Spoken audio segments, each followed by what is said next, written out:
महाराष्ट्र सरकारनं दहिसर टोल नाका दुसऱ्या ठिकाणी स्थलांतरित करण्याचा निर्णय घेतला। मी आता आहे दहिसरच्या टोल नाक्यावरती, तुम्ही पाहू शकता हाच तो दहिसरचा टोल नाका आहे।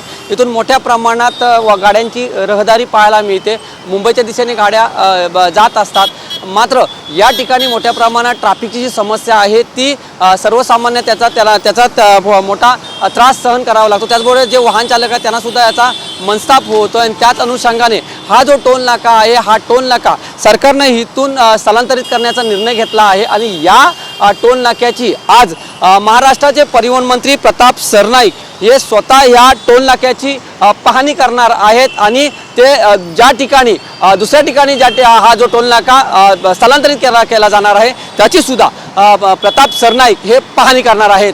व्हिडिओ जर्नलिस्ट संतोष कदमसह मी वैभव गाग, TV9 मराठी, दहिसर।